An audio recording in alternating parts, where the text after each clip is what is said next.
आप सभी का एमएन स्मार्ट क्लास में स्वागत है। आज हम लोग 21 फरवरी 2023 को संस्कृत में पूछे जाने वाले ऑब्जेक्टिव प्रश्न का हल करेंगे कि किस प्रकार से प्रश्न पूछा जाएगा।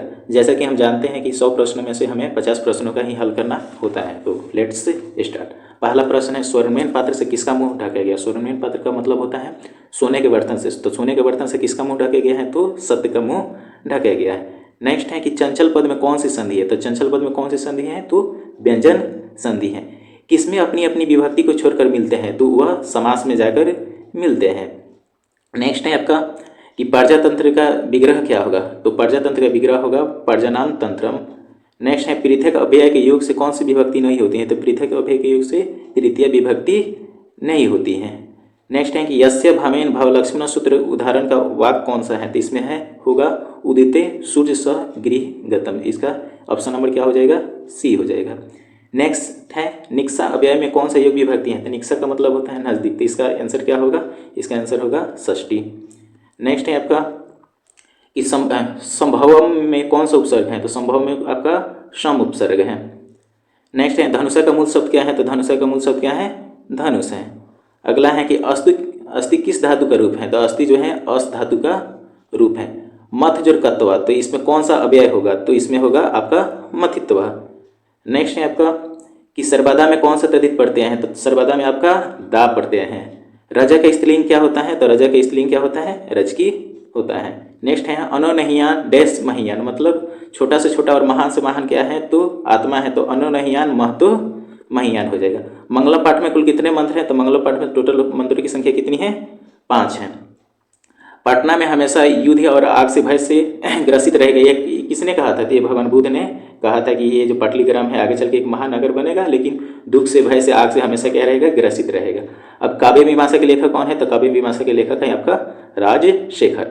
आलस कथा पाठ में किस ग्रंथ से लिया गया है। तो आलस यह जो है पुरुष परीक्षा से लिया गया है। आलस कथा कैसी कथा है, तो यह व्यंग्यात्मक कथा है। व्यंग्यात्मक मतलब कमेंट, जिसमें कमेंटबाजी की तरह से किया गया हो उसको व्यंग्यात्मक कहते हैं। नेक्स्ट है अच्युत राय कहाँ के राजा थे। तो अच्युत राय जो है विजयनगर के राजा थे। जनक की सभा में कौन थी। तो जनक की सभा में आपकी गर्गी थी और एक का नाम था वाच्य कण्वी। ये आपकी जनक की सभा में लेखिका थी। नेक्स्ट है मधुरा विजय किसकी रचना है। तो मधुरा विजय आपकी गंगा देवी की रचना है। विशाल संस्कृत साहित्य किसके द्वारा संवर्धित है। मतलब संवर्धित का मतलब किसके द्वारा आगे बढ़ाया गया है, तो वह कवियों और शास्त्रकारों के द्वारा उसको आगे बढ़ाया गया है। नेक्स्ट है भारत महिमा पाठ में कुल पुराणों से कितने पद संकलित हैं। तो पुराण से उसमें आपके 2 ही पद संकलित हैं। एक है आपका पहला है विष्णु पुराण से और दूसरा क्या है, भागवत पुराण से लिया गया है। भारत महिमा पाठ में ज्ञानती देवा किल गीत गानी, यह किससे लिया गया है। तो यह पहला आपका है, यह विष्णु पुराण से लिया गया है। भारत भूमि साधक किससे सेवित है। तो भारत भूमि जो है आपके सागरों से, पर्वतों, झरने से, नदियों से, या इनमें से सभी। तो इनमें से सभी से क्या है, सेवित है। गर्भधान संस्कार का प्रयोजन क्या होता है। तो गर्भधान में क्या होता है, इसका गर्भ रक्षा भी होता है, गर्भस्थ शिशु में संस्कारोपण और गर्भवती की रक्षा, और इनमें से सभी। तो इसका आंसर क्या होगा, इनमें से सभी। नद समुद्र अस्त गच्छन्ति, मतलब नदियाँ समुद्र में मिलती हैं। तो इससे 2 क्वेश्चन पूछा जाएगा कि नदियाँ कहाँ मिलती हैं, तो वहाँ पर हो जाएगा कुत्र। और समुद्र में कौन मिलता है, तो नदियाँ मिलता है। तो इसका आंसर बी होगा। नेक्स्ट है मिथिला में वीरेश्वर कौन थे। तो वीरेश्वर कौन थे, मिथिला के मंत्री थे, जो स्वभाव से क्या थे, दयावान थे और कारुणिक व्यक्ति थे। नेक्स्ट है गोलघर कहाँ है। तो गोलघर कहाँ है, आपके पटना में है। नेक्स्ट है आपका कि जब आलासाला में आग लगी तो कौन लोग भाग गए। तो आलासाला में जब आग लगी तो धूर्त लोग जो थे, चलाक लोग, वो क्या हो गए, भाग गए कि अब हम लोग नहीं बचेंगे, तो वो निकल गए। सिख संप्रदाय के 10वें गुरु कौन है। तो सिख संप्रदाय के 10वें गुरु कौन है, गुरु गोविंद सिंह है। हम सभी भारतवर्ष के प्रति क्या होना चाहिए। तो हम सभी भारतवर्ष के प्रति क्या अपने अंदर क्या होनी चाहिए, देशभक्ति होना चाहिए। किशोरी में कौन सा स्त्री प्रत्यय है। तो किशोरी में आपका डीपी स्त्री प्रत्यय है। ज्ञान जो मातुप से कौन सा पद बनेगा, तो वह बनेगा ज्ञानवान। नेक्स्ट है सानच प्रत्यय का उदाहरण इनमें से कौन है। तो सानच प्रत्यय का उदाहरण इसमें आपका होगा वर्तमान, क्योंकि सानच में आन आ जाता है और कतवतु में क्या आ जाता है, वान आ जाता है। नमन में कौन सा प्रत्यय है। तो नमन में आपका सर्त्री प्रत्यय है, क्योंकि सत्री में क्या रहता है, अन रहता है, और सानस में अन रहता है, तुमुन में तुम रहता है। तो ये सारे इसका पहचान करने का तरीका होता है। ठग प्रत्यय में कौन सा शब्द बनेगा। तो ठग से क्या होता है, इसमें धार्मिक बनेगा, जिसमें एक ही मात्रा आ जाती है। भवित किस लकार का रूप है, तो भवेत जो है आपका विधिलिंग है, जो हमसे पढ़ते हैं एतेताम एव एतम एते एयम एव एम। वाची में कौन सी विभक्ति है, तो वाची में आपकी सप्तमी विभक्ति है। वाच शब्द का मतलब होता है वाणी।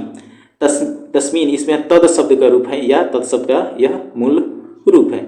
निवेदन में कौन सा उपसर्ग है, तो निवेदन में आपका नि उपसर्ग है। इस पद में परि उपसर्ग है, तो आपके परिणामों में क्या है, परि उपसर्ग है। नेक्स्ट है किस वाक्य में शब्द अधिकरण च का सूत्र से सप्तमी विभक्ति लिया गया है, तो आगते रामे मोहन गिरिते से इसमें लिया गया है। नेक्स्ट है अंतरा में कौन सी विभक्ति है, तो अंतरा में आपकी चतुर्थी विभक्ति है। नेक्स्ट है पक्षी वृक्षम उपस्थिति, मतलब पक्षी जो है वृक्ष पर निवास करते हैं, तो इसमें कौन सा आपका तो होगा, तो इसमें देखिए उप जुड़ा हुआ है, तो उप जो जुड़ा होता है तो होता है उपवंधन से, इसका आंसर क्या होगा, ये होगा। नेक्स्ट है कि उक्त कर्म में कौन सी विभक्ति होती है, तो उक्ते कर्माणि प्रथमा, मतलब इसमें क्या होती है, प्रथमा विभक्ति होती है, ये सूत्र होता है। अब है नीलकंठ, नीलकंठ में कौन सा समास है, तो नीलकंठ में अगर इसमें आपके बहुब्रीहि समास भी है और कर्मधारय भी समास है, तो अगर सिर्फ बहुब्रीहि दिया होता है तो सिर्फ बहुब्रीहि होता है, लेकिन कर्मधारय और बहुब्रीहि तो बहुब्रीहि देंगे, लेकिन अगर बहुब्रीहि नहीं देता तो यहाँ पर कर्मधारय समास होते, क्योंकि नीलकंठ मतलब नीलाकंठ, ये जो है उपमान उपमेय जैसे में हम लोग पढ़े हैं, और विशेषण विशेष का इसमें भाव का बोध होता है। किस शब्द में द्विगु समास है, तो इसमें आपका राधा कृष्ण, मतलब राधा और कृष्ण में इसमें द्विगु समास है। किस समास का उत्तर पद क्या होता है, प्रधान होता है, तो तत्पुरुष समास का क्या होता है, उत्तर पद मतलब बाद वाला पद क्या होता है, प्रधान होता है। आलसा नाम कथा का समस्त पद क्या होगा, तो आलसा नाम क्या होगा, आलस्य कथा। तने मध्य पद में कौन सी संधि है, तो तने मध्य पद में आपका व्यंजन संधि है। मुनियम में कौन सा इसका वर्णों का संधि का योग हुआ है, तो इसका आंसर होगा डी, क्योंकि इसमें विसर्ग जो होता है र में तब्दील हो जाता है। पितरादेश का संधि विच्छेद क्या होगा, तो पितरादेश का होगा प्रीति जोर आदेश, निरोग का हो जाएगा निह जोर रोग। नेक्स्ट है नरेश में किस संधि का उदाहरण है, तो नरेश जो है नर जोर इस, तो इसमें अ और ई मिलकर क्या है, इसमें दोनों स्वर क्या हो रहे हैं, मिल रहे हैं, तो इसमें क्या हो जाएगा, स्वर संधि हो जाए। किस समास का प्रथम पद क्या होता है, निगेटिव होता है, नकारात्मक होता है, तो वो होता है नैया समास का प्रथम पद क्या होता है, निगेटिव होता है। वही अव्यय के योग से कौन सी विभक्ति होती है, तो अहि में कौन सी होती है, पंचमी विभक्ति होती है। विदार्था नाम भय होती, मतलब भय और रक्षा की बोध होता है, तो उसमें कौन सी विभक्ति होती है, पंचमी विभक्ति होती है। जिसमें है बाला सर्पात विभक्ति, जो बालक है वह सर्प से डरता है। विपसर्ग से कौन सा शब्द बनेगा, तो विपसर्ग से विवाह बनेगा। अंत्येष्टि संस्कार कब होता है, तो अंत्येष्टि संस्कार क्या होता है, जब हम मर जाते हैं तो हमारे श्राद्ध कर्म होते हैं, ये सारे क्या होते हैं, अंत्येष्टि संस्कार के अंतर्गत आते हैं। जन्म से पूर्व कितने संस्कार होते हैं, तो जन्म से पूर्व आपके 3 संस्कार होते हैं। समवर्तन संस्कार का उद्देश्य क्या होता है, तो समवर्तन का मतलब होता है कि गुरु आश्रम से क्या होता है, विदाई होता है। उसका मूल उद्देश्य होता है कि आप विदाई हो जाते हैं, वहाँ से आपकी गृहस्थ जीवन क्या होती है, शुरुआत हो जाती है, विवाह हो जाती है। अब तो इसका आंसर क्या हो जाएगा, गुरु गृह से गृहस्थ जीवन में प्रवेश करना इसका आंसर होगा। नेक्स्ट है किस संस्कार के साथ लोग वास्तविक गृहस्थ में प्रवेश करते हैं, तो गृहस्थ जीवन जो होता है आपका विवाह संस्कार से हम लोग प्रवेश करते हैं, क्योंकि हम 12 से जो 24 होता है वो ब्रह्मचर्य जीवन होता है, और जो 24 से जो 48 होता है वही आपका गृहस्थ जीवन होता है। तो यह विवाह करने से ही हम गृहस्थ जीवन में प्रवेश करते हैं।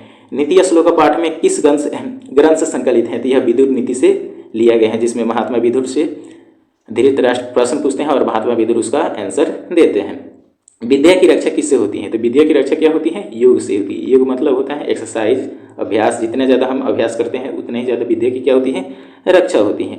नीति श्लोक पाठ के आधार पर सुख देने वाली चीज़ क्या है, तो सुख देने वाली चीज़ क्या है, अहिंसा। मतलब अगर हम मार काट नहीं करेंगे तो क्या होगा, सुख मिलेगा। विद्या से हमें क्या मिलती है, तृप्ति मिलती है। क्षमा करने से हमें क्या मिलती है, शांति मिलती है।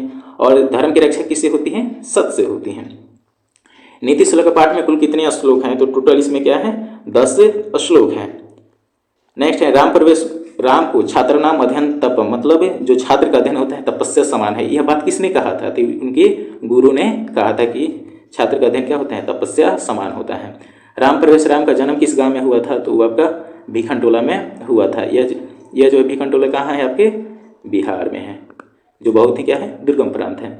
दलित ग्रामवासी पुरुष की कथा किस में है, तो यह आपके कर्मवीर कथा में लिया गया है, जिसमें राम प्रवेश राम का जिक्र किया गया है। नेक्स्ट है स्वामी दयानंद का जन्म किस राज्य में हुआ था, तो स्वामी दयानंद का जन्म गुजरात में हुआ था, और उनके गांव का नाम क्या था, टांकर ग्राम था। और इनका बचपन का नाम क्या था, तो मूल शंकर था। रात्रि जागरण छोड़कर मूल शंकर कहाँ चले गए थे, तो रात्रि जागरण छोड़कर वह कहाँ चले गए थे, घर चले गए, क्योंकि रात्रि जागरण महाशिवरात्रि के दिन क्या थे, मंदिर में वो लोग पूजा अर्चना कर रहे थे। तो वहाँ से जब देखते हैं कि चूहा क्या करता है, उनके प्रसाद को खा जाता है, तो उनकी क्या होती है, मूर्ति पूजा से आस्था खत्म हो जाती है, जिसके कारण वह घर छोड़कर चले जाते हैं। स्वामी दयानंद घर छोड़कर घूमते हुए कहाँ पहुँचे, तो मथुरा में पहुँचे। और मथुरा में किन से उनकी मुलाकात होती है, तो बिरजानंद जी से उनकी क्या होती है, मुलाकात होती है। नेक्स्ट है डीएवी की स्थापना कब हुई थी, तो डीएवी की स्थापना 1883 में हुई थी। यह डीएवी का फुल फॉर्म होता है दयानंद एंग्लो वैदिक। यह किसके द्वारा किया गया, तो उनके दयानंद सरस्वती के अनुयायियों द्वारा किया गया था। और 1875 में आर्य समाज की स्थापना हुई थी। आर्य समाज की स्थापना 1875 में हुई थी। नेक्स्ट है मंदाकिनी का अर्थ क्या होता है, तो मंदाकिनी का अर्थ होता है गंगा नदी जो है। मंदाकिनी अर्थ में कहाँ की गंगा को वर्णन किया गया है, तो चित्रकूट के वर्णन किया गया है। मंदाकिनी पाठ के कवि कौन है, तो इसके महर्षि वाल्मीकि इसके कवि हैं। राम ने विशालाक्षी किसको संबोधित की है, तो विशालाक्षी का मतलब होता है बड़ी बड़ी आंखों वाली। किसको संबोधित की है, सीता को संबोधित किया है। भवत का षष्ठी बहुवचन क्या होगा, तब इसका हो जाएगा भवत्ताम। तिष्ठति में तिष्ठति के धातु क्या है, तो तिष्ठ धातु है। इसका अर्थ होता है तिष्ठि मतलब होता है ठहरना या प्रतीक्षा करना। तुमुन प्रत्यय से कौन सा व्यय बनेगा, तो बनेगा इसमें हंतुम। नेक्स्ट है राघव में कौन सा तद्धित प्रत्यय है, तो राघव में आपका अंतधित प्रत्यय है, क्योंकि यद में जैसे में मनु जोड़ यद जोड़ेंगे तो इसमें क्या हो जाता है, मनुष्य हो जाता है। दीति जोड़ नए जोड़ेंगे तो क्या हो जाता है, दैत हो जाता है। निपना में कौन सा स्त्री प्रत्यय है, तो निपना में आपका टाप प्रत्यय है। टाप जैसे में अजो टाप जोड़ते हैं तो क्या हो जाता है, आजा हो जाता है। उसी तरह निपुण में अगर टाप जोड़ेंगे तो क्या हो जाएगा, निपुणा हो जाएगा। नेक्स्ट है इसमें सूर्य में चाप जोड़ते हैं तो क्या हो जाता है, सूर्या हो जाता है। व्याघ्रपति कथा किस ग्रंथ से संकलित है, तो यह जो आपका है हितोपदेश नामक ग्रंथ से संकलित है। अब है बाह के हाथ में क्या था, तो पत्थर तो था नहीं, जल तो था नहीं, बेलपत्र था ही नहीं, तो उसके अंत में हाथ में क्या था, सोने का कंगन था। तो इसमें सोने का कंगन इसमें नहीं दिया गया, तो बचा कौन, कुश। तो ये क्या हो जाएगा, इसका आंसर कुश हो जाएगा। व्याघ्रपति कहा कि कुत्र तुम कंकन, मतलब तुम्हारा कंगन कहाँ है, किसने कहा, ये आपके पाथिक ने पूछा, आपके बाघ से पूछता है। कहना है कि किसके बिना ज्ञान जो है भार समान है, तो क्रिया के बिना क्या है, ज्ञान जो है भार समान है, क्योंकि अगर हम ज्ञान लेते हैं और उसको अप्लाई नहीं करते हैं तो वो हमारे समान क्या है, बोझ है। साधु का स्त्रीलिंग क्या होता है, तो साधु का स्त्रीलिंग क्या होता है, साध्वी होता है। किम जो तरल से कौन सा शब्द बनेगा, तो किम जो तरल से आपका कुत्र शब्द बनेगा। पृष्ठवान में कौन सा प्रत्यय है, तो इसमें आपका जो है कतवतु प्रत्यय है। हन धातु का लट लगा का प्रथम पुरुष का बहुवचन क्या है, तो इसका रूप चलता है हंती हंता हदंती। तो इसका आंसर क्या हो जाएगा, डी नंबर आपका हो जाएगा। नेक्स्ट है किस समास का जो उभय पद प्रधान होता है, उभय का मतलब होता है दोनों पद। तो किसमें दोनों पद प्रधान होता है, तो आपके द्वंद्व समास में। द्वंद्व समास में जैसे में होता है ना माता और माता पिता, इसमें माता भी प्रधान है और पिता भी प्रधान है, तो इसमें दोनों पद क्या होते हैं, प्रधान होते हैं। नेक्स्ट है आपका किस पद में स्वर संधि है, तो स्वर संधि कौन है, सेना में है, क्योंकि इसका होता है संधि सेज और अनम, इसमें आपका स्वर संधि है। कंकनम का संधि विच्छेद क्या हो जाएगा, तो हो जाएगा कमजोर कनम, क्योंकि म जो होता है अनुस्वार में बदल जाता है। एतत् जो श्रुत्व क्या हो जाएगा, एत श्रुत्व होगा। कर्णशदान वीरता पाठ किस ग्रंथ से संकलित है, तो यह कर्म भाट रूप से ग्रंथ से क्या है, संकलित है। वास्तव में अशांति के कितने कारण, तो अशांति के 2 कारण हैं। आपका पहला कौन सा है, वो है ईर्ष्या, और दूसरा है आपका असहिष्णुता। असहिष्णुता का मतलब होता है कि दूसरे के तरक्की को सहना कर पाना, ये क्या होता है, असहिष्णुता होता है। शास्त्र का पाठ किस शैली में है, तो यह प्रश्नोत्तर शैली में है। इसमें क्या होता है कि बच्चे शिक्षक से प्रश्न पूछते हैं और शिक्षक उस प्रश्नों का जवाब देते हैं, तो यह जो है प्रश्नोत्तर शैली में है। तो थैंक यू।